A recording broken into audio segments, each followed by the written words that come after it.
The very recent grand opening of Keystone Park was an overwhelming success, and we couldn't be happier with the results. Seeing guests actually run from the parking lot to the zoo was incredibly inspiring. Equally as inspiring was how our staff reacted to the overwhelming amount of guests.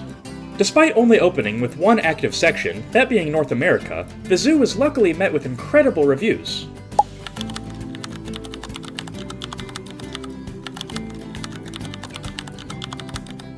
Seeing all the amazing and positive reviews truly is what makes it all worth it in the end. Keystone Park has no plans of stopping anytime soon.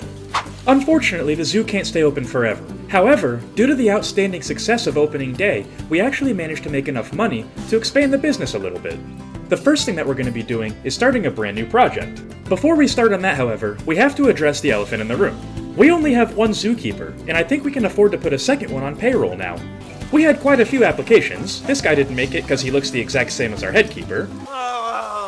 Nothing personal, the cinematics would be ugly. Eventually, after several more applicants, we found the right man for the job. He walked in with such confidence, and after a few hours of shadowing our head keeper, the decision was easy.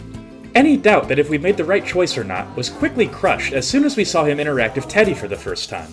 In case you missed the last episode, this is Teddy, our big bull moose. Now Teddy's a big guy, so he's going to require a lot more care compared to the other animals and a lot more food. Hopefully this takes some stress off of our head keeper. Before this new hiring fair, he was doing absolutely everything all by himself, from preparing the food, to feeding the animals, to checking up on them, alerting the vet, absolutely anything you can possibly imagine, this one man was doing. He truly is the backbone of Keystone Park. Now before we finally reveal what's behind this tarp, there is one thing I want to talk about, and it's a little bit serious. In case you're unaware, we have a community Discord server, and it's a great place full of a bunch of creators that are more talented than myself. Unfortunately, there's a group of people that have made it their life's mission to see to its destruction. Who is this most heinous villain, you may be asking? He only goes by one name, Kirby. And as you can see, we get no more subscribers. So I guess, sadly guys, this might be the last video on the...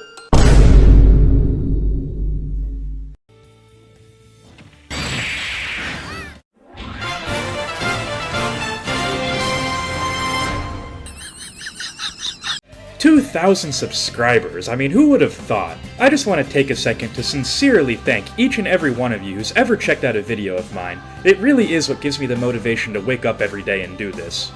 In case this is your first time checking out the channel, we'd love to have you aboard in this wonderful community, so don't forget to like and subscribe. The sky truly is the limit here, but we should probably start building. Recently, we sadly received video evidence of an illegal reptile trade. Luckily for us, we've already began construction on a reptile house. As you can see, this is going to be quite a large project, which is good because there's a lot of reptiles to be rescued. In summary, the build is going to go like this. Cafe, exhibits, more exhibits, dwarf caiman, and this back part actually ends up getting scrapped. It was just a little too ambitious. But before we start building, we should probably read up on the dwarf caiman. It is our first species outside of North America after all. I wonder who Cuvier is. Anyways, if you look in paragraph 2 of the Zoopedia entry for the Cuvier's dwarf caiman, you'll see why this build is incredibly important for us. It's outwardly described as a keystone species.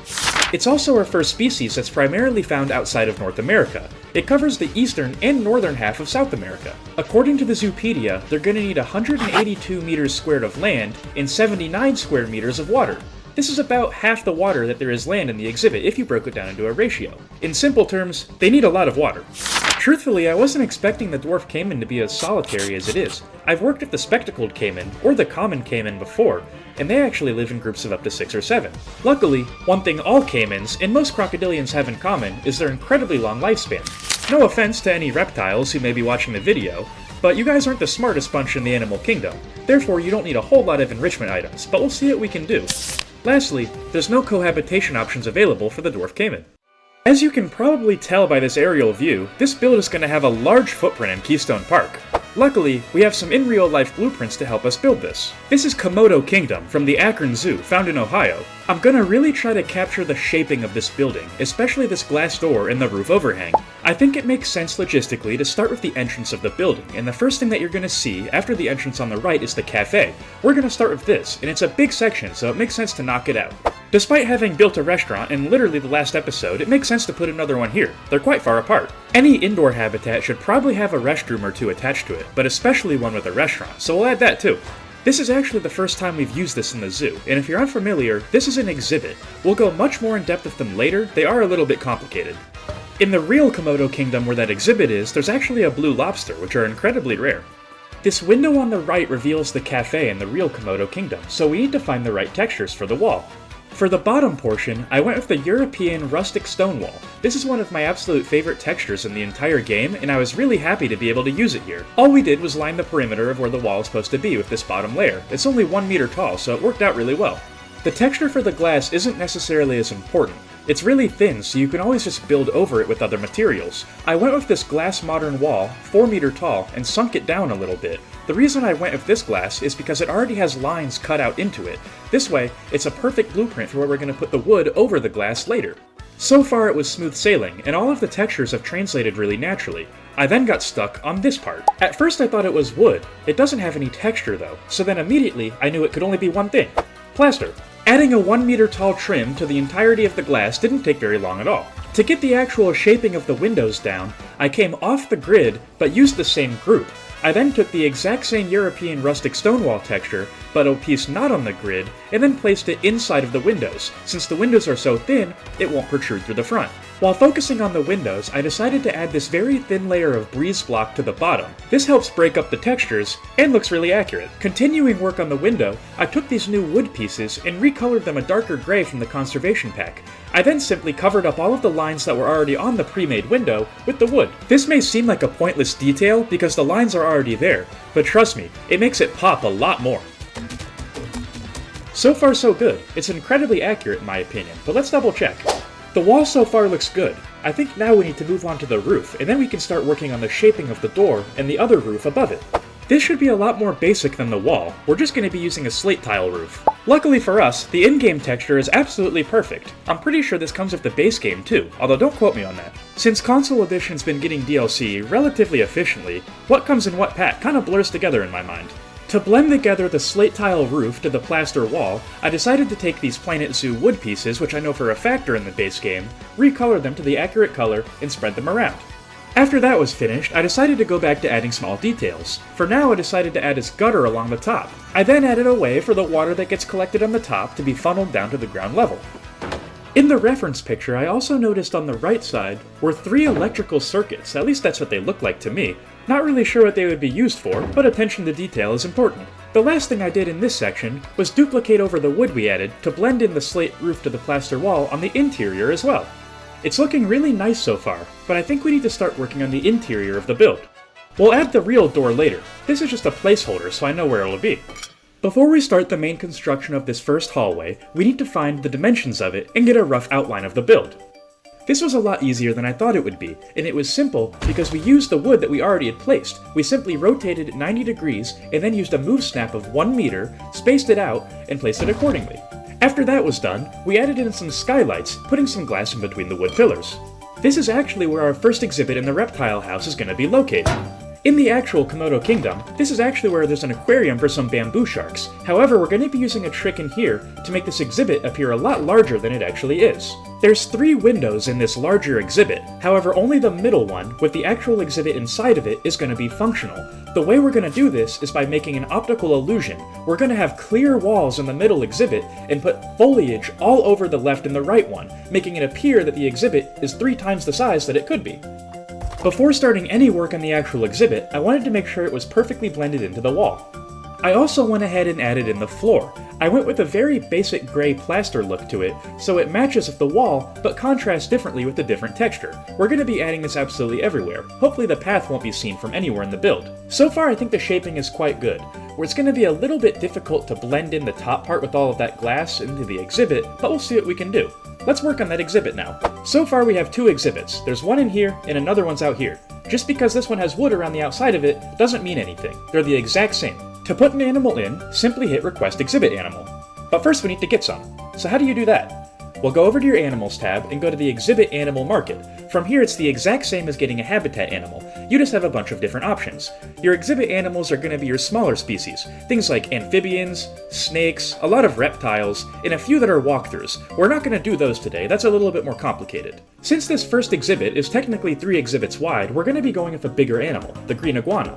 This is also going to give us some good practice of the foliage for our dwarf caiman. They have very similar territories. Once you've selected your animal, remember, hit Request Exhibit Animal, select the actual species you want to place into the exhibit, and then click the exhibit. As you can see, we have a pre-made habitat right here for the green iguana, and our job now is to make the left and the right side of this look just like the middle. This may seem kind of difficult at first, but I promise it's actually incredibly easy. This was the first time I've ever used this technique in particular, and I didn't think it was hard in the slightest. It's the exact same foliage work we've been doing the entire series, just on a much smaller scale. In fact, it's a 4x4 square. Unfortunately, the iguanas are going to be confined to the middle portion of the exhibit. Our job now is to blend in the outside portions to the middle to make it appear that they could go to the outside, even though in reality it's impossible. The reason that we are doing this is because at the end of the day, this is a reptile house. There's going to be a lot of these small exhibits in here, so we don't want them all to look the same. And remember, as soon as you place a reptile or amphibian in this exhibit, you're going to get a preset design. So we're going to have to be very careful and very creative to make them not look repetitive. This is a way to do this. From the outside, it looks pretty seamless to me. I actually think we did quite a good job. This is my first time ever attempting this technique, and I think it's passable. Passable does not mean done, however. This wall looks incredibly bare, despite looking nice on the inside. Much better. Let's go over what we did. Using a different texture of wood to trim up the windows and the base of the build really does make a big difference. Other than that, all we did was add a TV and a security camera. Do you ever have a grand build project on your mind, and you're really excited to continue it, but there's just that one thing that's stopping you from going? That's me at the store.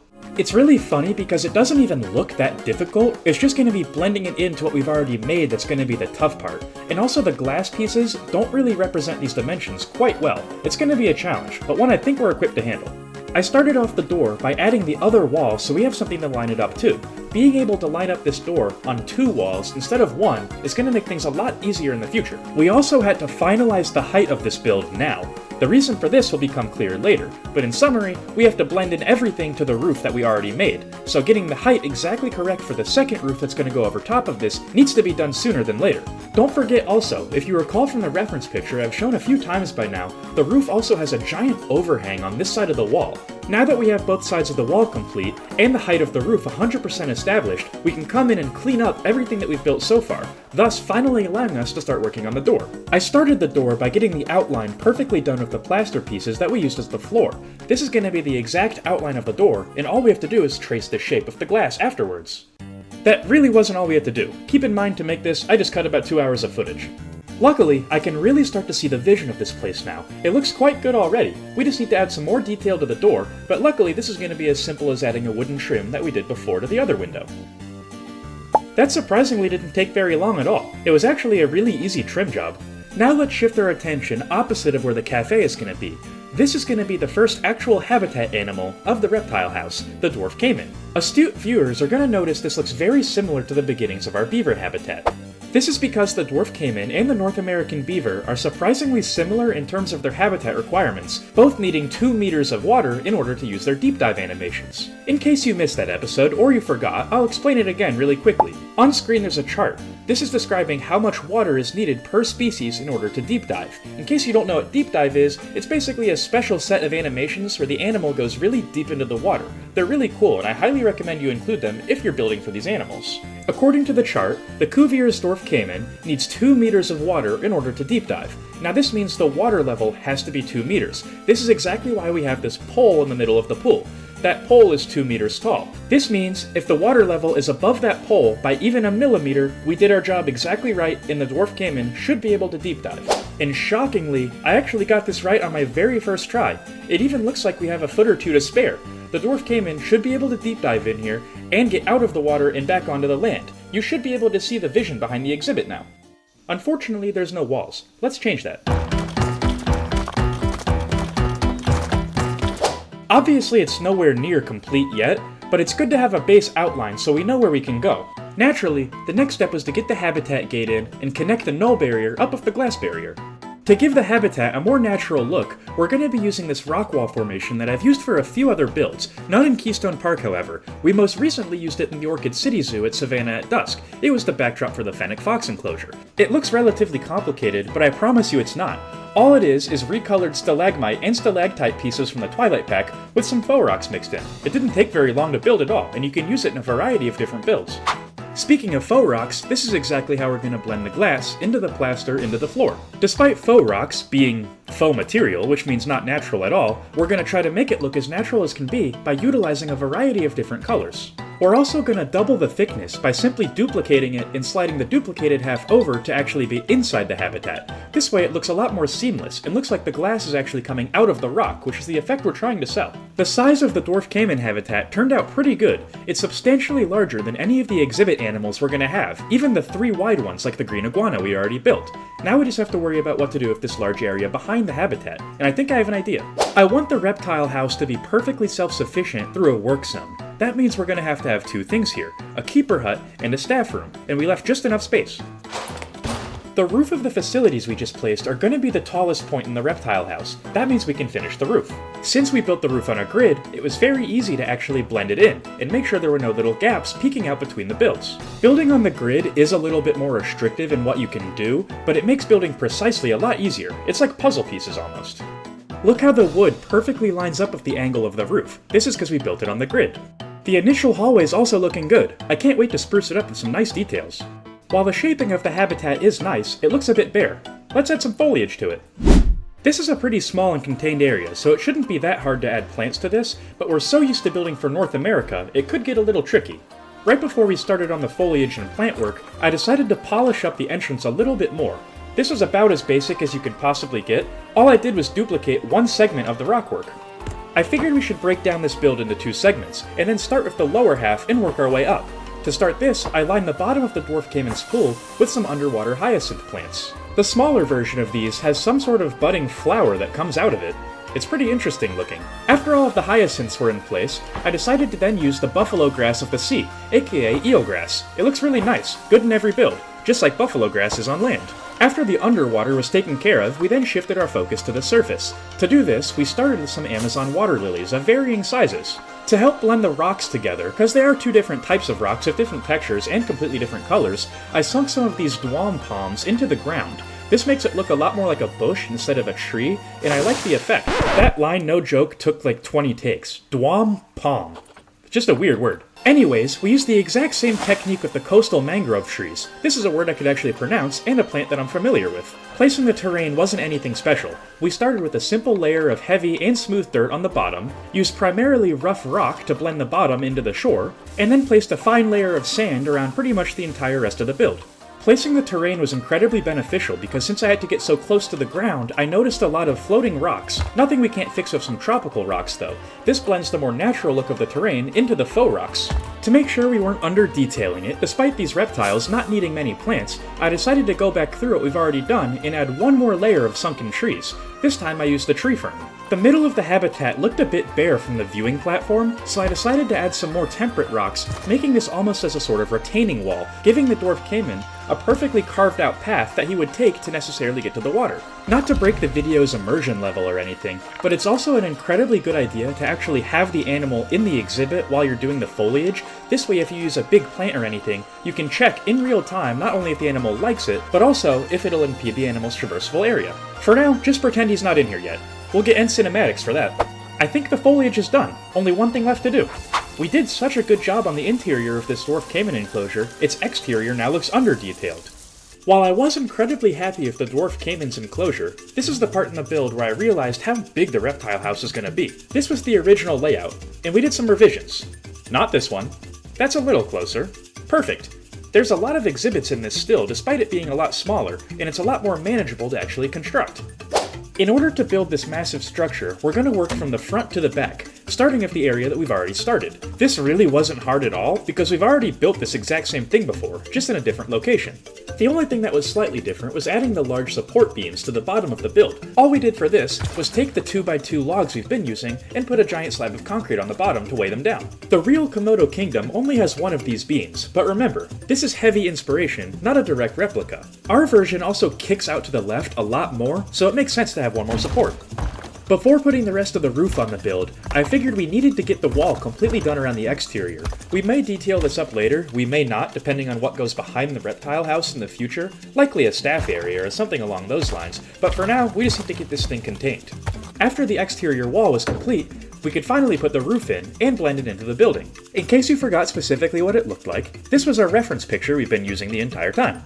Other than the second support, which we need because this one's a little bigger, I'd say we got it pretty spot on. Now that the base reference looks about as perfect as we can get it in my opinion, now we need to add a lot of details and make it really our own build. Let's start by prettying up the places that are relatively complete already. I really like the idea of having glass behind the restaurant, and Frontier did too, otherwise they wouldn't have put these windows here. We'll turn the wood 90 degrees to blend it in with the bathroom. I'm also going to make the part above the restaurant protrude out and come a little taller than the roof allows. This is because there's likely going to be vents and a whole ventilation system expelling the gases from the ovens and the grills and anything the restaurant might use. This actually looks really good. It blends really well with the iguana enclosure, and once there's tables in here, it'll be a nice cafe. I then shifted focus to the path that leads to the dwarf caiman. Specifically, this first exhibit that you're going to see. It's too wide. Being too wide, I wanted an animal that's slightly larger, so we're going to be putting our first snake of the reptile house in here, the yellow anaconda. Since I want the reptile house to have some cohesion, I want all of the exhibits from the outside to look the exact same. That means we're going to come back over to our green anaconda exhibit and steal exactly what we made, trims and all. It looks identical, and that might be because it is. If you'll remember what we have to do next, we have to take the fake part of the enclosure, since only the right side is actually going to be able to house the snakes, and make it look as realistic and closely blended as possible. To help differentiate it from the iguana's enclosure, I decided to add this river mural in the background. Since it covers both exhibits, it makes it look a lot more seamless. Speaking of seamless, eventually when we detail this place up, there's going to be a ton of foliage, so I put some on the top. Another thing you can do with these exhibits is actually increase enrichment. You do this not necessarily by placing it, by equipping it. In franchise mode, you have to research all of this. Don't forget to up the humidity and temperature, or lower it if need be. This is how you take care of these animals. We finally have the basic shape exactly where we want it, except the inside looks really sloppy. We're going to have to add some preemptive details now to blend everything together and make it look incredibly seamless. The first thing that we did was add more foliage to the top of the roofed sections. Then, we used some mesh and some more wooden supports to make sure any stray leaves wouldn't hit the ground. The foliage is primarily going to be above every single exhibit that we've made thus far, and all of the mesh pieces are going to be above the path where the general public is going to walk. This is a very expandable design. I don't want to go absolutely insane with it because it'll take away from the wood, and if it takes away from the wood, it's going to take away from the exhibits, which houses the actual reptiles, so we don't want to do that. This isn't necessarily a greenhouse, but we want it to be immersive. Without a doubt, by far my favorite building trick I've ever discovered on my own is turning all of the colors of one of these wallpaper pieces the exact same shade of brown, and then using it to patch up small areas since it's so thin. This has got to be one of the most satisfying angles I've ever personally built. It looks just as good from the outside, too. It's really seamless. Continuing along with the infrastructure portion of the build, I used the exact same beams we've been using in a different color to break up the plaster.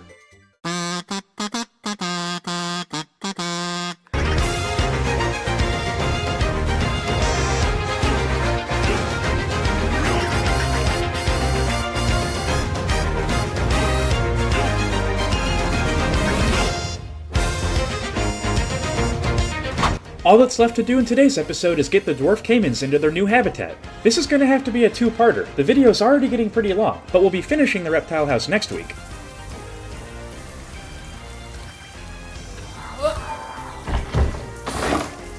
Meet Keystone Park's first reptile, the Cuvier's dwarf caiman. I'm so happy with how this turned out. It's just big enough to stand out amongst the other exhibits in the reptile house, but not so big it doesn't look out of place. The scale is absolutely spot on. I think these Cuvier's dwarf caiman are going to be a hit with guests coming to Keystone Park. It's our first reptile in the zoo, and our first animal not native to North America. We have two of them in here. Let's let them adjust to their new habitat. The model is absolutely spot on for these guys, and most reptiles in the game. Look how its nostrils and its eyes protrude above the water. Overall, another incredibly successful day here at Keystone Park. But as the zoo closes, so does our time here today, unfortunately. I'll catch you next week when we complete the reptile house and detail every square inch of it. It's going to be a good one, so don't miss it. Catch you guys in the next episode. Kingpin out. See you then.